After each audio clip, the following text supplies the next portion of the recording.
വിശദമായ വാർത്തകളിലേക്ക്. മുൻ മന്ത്രി കെ ബാബുവിനെതിരായ കേസിൽ അന്വേഷണ സംഘം വിപുലീകരിച്ചു. സംഘത്തിൽ ഡിവൈഎസ്പി വേണുഗോപാലിനെയും 3 സിഐമാരെയും ഉൾപ്പെടുത്തി. ഒരു സംഘം ബാബുവിന്റെ ഭൂമി ഇടപാടുകൾ അന്വേഷിക്കാൻ തമിഴ്നാട്ടിലേക്ക് പോകും. മറ്റൊരു സംഘം ബാബുവിന്റെ ഇടപാടുകൾ അന്വേഷിക്കാൻ വിദേശത്തേക്ക് പോകും. വിജിലൻസ് സ്പെഷ്യൽ സെൽ ഡിവൈഎസ്പി വേണുഗോപാലിന്റെ നേതൃത്വത്തിൽ 3 സിഐമാരെ കൂടി ഉൾപ്പെടുത്തിയാണ് സംഘം വിപുലീകരിച്ചത്. ഇതോടെ ബാബുവിന്റെ സ്വത്തുവിവരം അന്വേഷിക്കുന്ന ടീമുകളുടെ എണ്ണം 5ആയി. തമിഴ്നാട്ടിലെ ഭൂമി ഇടപാടുകൾ അന്വേഷിക്കുന്നതിനും വിദേശയാത്രകൾ അന്വേഷിക്കുന്നതിനുമാണ് പുതിയ 2 ടീമുകൾ കൂടി രൂപീകരിച്ചത്. തേനിയിലെ തോട്ടം സംബന്ധിച്ച വിവരങ്ങൾ തേടി വിജിലൻസ് തമിഴ്നാട് രജിസ്ട്രേഷൻ വകുപ്പിന് കത്ത് നൽകി. ആണ്ടിപ്പെട്ടി താലൂക്കിലെ കടുമലൈക്കുണ്ട് രജിസ്ട്രാർക്കാണ് വിജിലൻസ് കത്ത് നൽകിയത്. മറുപടി ലഭിച്ച ശേഷം ഒരു സംഘം തമിഴ്നാട്ടിലേക്ക് പോകും. ഒപ്പം ബാബുവിൻ്റെയും ബന്ധുക്കളുടെയും പേഴ്സണൽ സ്റ്റാഫ് അംഗങ്ങളുടെയും ബിനാമികളുടെയും വിദേശയാത്രകൾ സമഗ്രമായി പരിശോധിക്കുകയാണ് വിജിലൻസ്. 2013-ലും 2015-ലും ബാബു മന്ത്രിയായിരിക്കെ നടത്തിയ 2 വിദേശയാത്രകളാണ് അന്വേഷിക്കുന്നത്. 2015-ലെ വിദേശയാത്ര വിഴിഞ്ഞം തുറമുഖ കരാർ നടപടികൾ ആരംഭിക്കുന്നതിന് തൊട്ടുമുൻപായിരുന്നു. ഭാര്യയുമൊത്ത് സിംഗപ്പൂർ തുറമുഖത്തേക്ക് ബാബു നടത്തിയ വിദേശയാത്രയുടെ ലക്ഷ്യം സംശയാസ്പദമാണെന്നാണ് വിജിലൻസിന്റെ നിഗമനം. ഇതിനു പിന്നാലെ പ്രൈവറ്റ് സെക്രട്ടറി സിംഗപ്പൂരും മലേഷ്യയും സന്ദർശിച്ചു. ബാബുവിൻ്റെ മറ്റൊരു പേഴ്സണൽ സ്റ്റാഫ് അംഗം 54 തവണയാണ് വിദേശയാത്ര നടത്തിയത്. ബാബുവിൻ്റെ ബിനാമി എന്ന് വിജിലൻസ് സംശയിക്കുന്ന നന്ദകുമാറും ഇതേ സ്ഥലങ്ങളിലേക്ക് നിരവധി തവണ വിദേശയാത്രകൾ പോയിട്ടുണ്ട്. വിദേശത്ത് ഇവർ നടത്തുന്ന ചില വ്യവസായങ്ങളിൽ ബാബുവിൻ്റെ പങ്കാളിത്തത്തെക്കുറിച്ച് വിജിലൻസ് സംശയിക്കുന്നു. ഈ സാഹചര്യത്തിലാണ് ഒരു സംഘത്തെ വിദേശത്തേക്ക് അയക്കുന്നത്. News bureau, Kochi. ഓണക്കാലത്ത് ATMകളിൽ പണം തീരുമെന്ന ആശങ്ക വേണ്ടത് SBT. നാളെയും മറ്റന്നാളുമായി ATMകളിൽ പണം നിറയ്ക്കുമെന്ന് SBT അറിയിച്ചു. പണം ശേഖരിച്ചു വെക്കുന്ന SBTയുടെ കറൻസി ചെസ്റ്റ് ബ്രാഞ്ചുകൾ തുറക്കാൻ റിസർവ് ബാങ്ക് അനുമതി നൽകി. അതേസമയം ATMകളിൽ പണം തീർന്നെന്ന പരാതിയെ തുടർന്ന് എത്രയും വേഗം പണം നിറയ്ക്കാൻ സർക്കാർ നിർദ്ദേശം നൽകി. തുടർച്ചയായ അവധി ദിവസങ്ങൾ മൂലം ബാങ്കുകൾ പ്രവർത്തനരഹിതമായതിനാലാണ് ATMകളിലെ പണം തീർന്നുപോയത്. തുടർച്ചയായ അവധിയാണെന്ന ഭീതി മൂലം ഇടപാടുകാർ കൂട്ടത്തോടെ ATMകളിലെത്തിയതോടെ ATMകളിലെ മുഴുവൻ പണവും തീർന്നു. ക്യാഷ് ഡെപ്പോസിറ്റ് ചെയ്യാൻ വന്നിട്ട് CDM മെഷീൻ വർക്ക് ചെയ്യുന്നില്ല, ഹാർഡ്വെയറാണ് കാണിച്ചുകൊണ്ടിരിക്കുന്നത്. അപ്പോൾ നേരത്തെ എനിക്ക് 1-2 കസ്റ്റമേഴ്സ് വന്നിട്ട് ക്യാഷ് വിഡ്രോ ചെയ്യാൻ നോക്കിയിട്ടും പറ്റുന്നില്ലായിരുന്നു തോന്നുന്നു. ക്യാഷ് ഇല്ല എന്നത് കാണിക്കായിരുന്നു തോന്നുന്നു. ക്യാഷ് എടുക്കാൻ പറ്റുന്നതാണ്, കാശില്ല, വലിയ ബുദ്ധിമുട്ടാണ്. SBT സ്ഥിരം കസ്റ്റമറാണ് നമ്മൾ. വേറൊരിടത്തും വേണ്ടായിരുന്നു, അപ്പുറത്ത് പാളയത്തൂർ ഷോപ്പിൽ ക്യാഷ് ഇല്ലായിരുന്നു. ATMകളിൽ ആവശ്യത്തിനുള്ള പണം നിറയ്ക്കാൻ സംസ്ഥാന സർക്കാർ സ്റ്റേറ്റ് ലെവൽ ബാങ്കേഴ്സ് കമ്മിറ്റിക്ക് നിർദ്ദേശം നൽകി. ആവശ്യത്തിന് പണം സൂക്ഷിക്കാനുള്ള അറിയിപ്പ് സംസ്ഥാന സർക്കാരിൽ നിന്നും ലഭിച്ചതായി സ്റ്റേറ്റ് ലെവൽ ബാങ്കേഴ്സ് കമ്മിറ്റിയുടെ കൺവീനറായ കാനറ ബാങ്കിന്റെ ജനറൽ മാനേജർ ശിവശങ്കരൻ പീപ്പിൾ TVയോട് പറഞ്ഞു. ഓവറോൾ ATMകളിൽ പൈസ ഉണ്ടാവും, തീർച്ചയായിട്ടും ഉണ്ടാവും. ഔട്ടാവുന്ന ATMs അതായത് സമയത്ത് ഒന്ന് ഫില്ല് ചെയ്യാനുള്ള ഏർപ്പാട് ചെയ്യണമെന്നുള്ള ഒരു SMPCയുടെ ഭാഗത്തു നിന്നുള്ള ഒരു നിർദ്ദേശം കൂടെ എല്ലാ ബാങ്കുകൾക്കും തന്നെ എത്തിച്ചിട്ടുണ്ട്. 12, 13 തീയതികളിലായി സംസ്ഥാനത്തെ മുഴുവൻ ATMകളിലും ഒരിക്കൽ കൂടി പണം നിറയ്ക്കുമെന്ന് SBT വൃത്തങ്ങൾ അറിയിച്ചു. SBTയുടെ കരുതൽ ധനം സൂക്ഷിക്കുന്ന 70 ചെസ് ബ്രാഞ്ചുകൾ തുറന്നു പ്രവർത്തിക്കാൻ റിസർവ് ബാങ്കിൽ നിന്നും പ്രത്യേക അനുമതി ബാങ്കിന് ലഭിച്ചു. എന്നാൽ ചരിത്രത്തിലെ തന്നെ ഏറ്റവും വലിയ ATM വഴിയുള്ള പണം പിൻവലിക്കലാണ് ഇപ്പോൾ നടക്കുന്നത്. കൊല്ലം കടപ്പാക്കടയിലെ ഒരു ATM കേന്ദ്രത്തിൽ നിന്ന് മാത്രമായി 42 ലക്ഷം രൂപയാണ് ഇന്നലെ മാത്രം ഉപഭോക്താക്കൾ പിൻവലിച്ചത്. ജനങ്ങളുടെ അസൗകര്യം കണക്കിലെടുത്ത് ATMകളിൽ കൂടുതൽ പണം കരുതാനുള്ള തത്രപ്പാടിലാണ് വിവിധ ബാങ്കുകൾ. ജീവൻകുമാർ, തിരുവനന്തപുരം. ഭരണപരിഷ്കാര കമ്മീഷൻ ഓഫീസ് സംബന്ധിച്ച അവ്യക്തത ചർച്ച ചെയ്ത് പരിഹരിക്കുമെന്ന് ചെയർമാൻ VS അച്യുതാനന്ദൻ. സെക്രട്ടേറിയറ്റിൽ തന്നെ ഓഫീസ് വേണമെന്നും VS പറഞ്ഞു. ഔദ്യോഗിക വസതിയിലേക്ക് താമസം മാറിയ ശേഷം സംസാരിക്കുകയായിരുന്നു അദ്ദേഹം. ഭരണപരിഷ്കാര കമ്മീഷൻ ചെയർമാനായി ചുമതലയേറ്റ VS അച്യുതാനന്ദൻ ഉച്ചയോടെയാണ് ഔദ്യോഗിക വസതിയായ കവടിയാർ ഹൌസിലെത്തിയത്. ഭരണപരിഷ്കാര കമ്മീഷൻ സർക്കാരിന്റെ അറിയിപ്പനുസരിച്ച് പ്രവർത്തിക്കുമെന്ന് VS പറഞ്ഞു.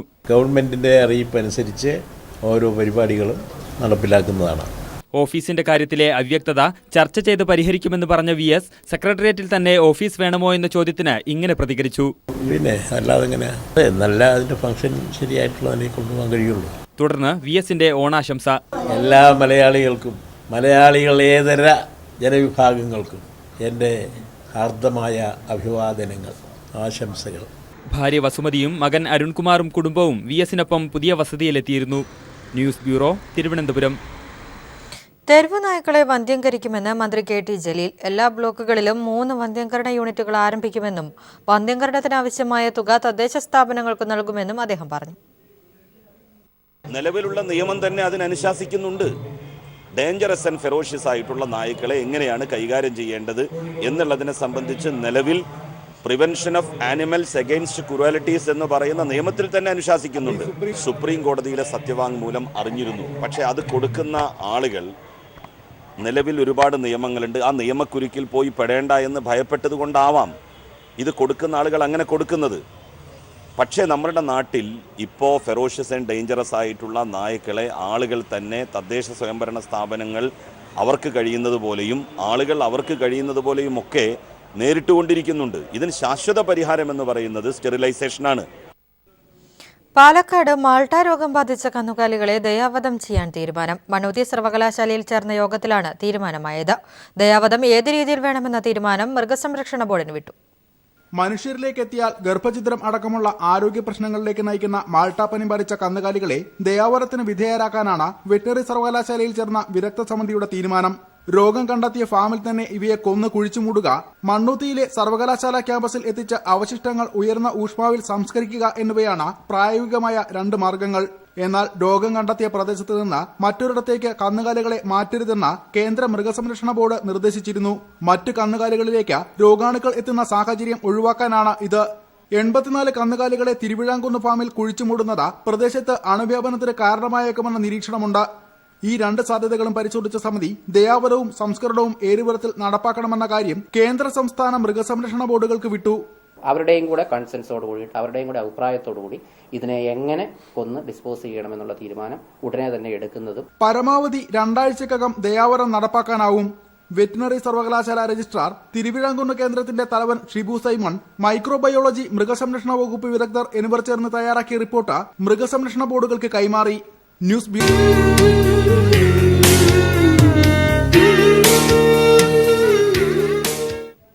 ഒരു കാലത്ത് ഗ്രാമപ്രദേശങ്ങളിലെ പതിവ് കാഴ്ചയായിരുന്നു തലപ്പന്തുകളി. ജീവിത തിരക്കിനിടയിൽ മൺമറഞ്ഞെങ്കിലും ഓണനാളുകളിൽ ഗ്രാമീണ തനിമയുണർത്തി തലപ്പന്തുകളി തിരിച്ചെത്തുകയാണ്. തൃശൂർ ചേലക്കരയിൽ നിന്നുള്ള കാഴ്ചകളിലേക്ക്.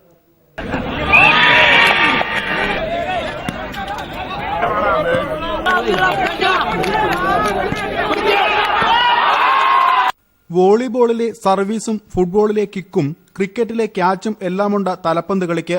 7 പേരുള്ള ടീമാണ് മത്സരിക്കാൻ ഇറങ്ങുന്നത്. കൈകൊണ്ടും കാൽ കൊണ്ടും പല ഘട്ടങ്ങളിൽ കളിച്ച ഒരു ടീം തുടർച്ചയായി 2 തവണ പട്ടം വെച്ചാൽ അവർ ജയിക്കും. 7 റൗണ്ടുകളിലായി 3 സർവീസുകൾ. ഇങ്ങനെ 21 എണ്ണം ആദ്യമെടുക്കുന്ന ടീമിനാണ് പട്ടം. ഏതെങ്കിലും ഒരു ടീം ജയിക്കും വരെയാണ് മത്സരം.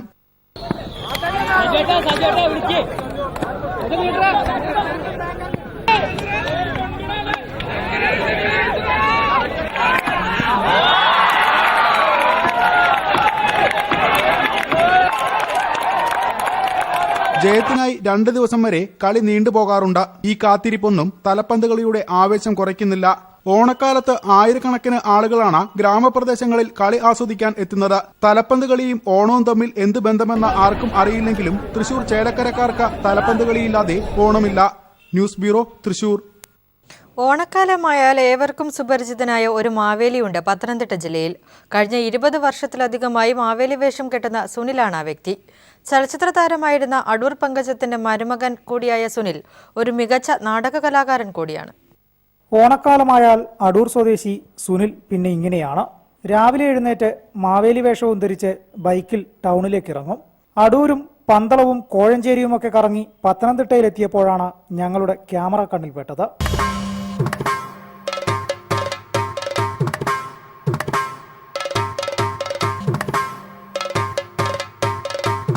അടുത്തറിഞ്ഞപ്പോഴാണ് മാവേലി ചില്ലറക്കാരനല്ലെന്ന് മനസ്സിലായതും. ചലച്ചിത്ര താരമായിരുന്ന അടൂർ പങ്കജത്തിന്റെ മരുമകനായ സുനിൽ കഴിഞ്ഞ 20 വർഷത്തിലധികമായിട്ട് ഓണക്കാലത്ത് ഇതാണ് പരിപാടി. 12ാം വയസ്സിൽ കെട്ടിയ വേഷമാണിത്. ഇപ്പോഴും ഞാൻ തുടരുന്നു. എനിക്ക് വല്ലാത്തൊരു ആത്മസംതൃപ്തിയാണ് ഈ വേഷം കെട്ടുന്നതിൽ കൂടി ഉള്ളത്.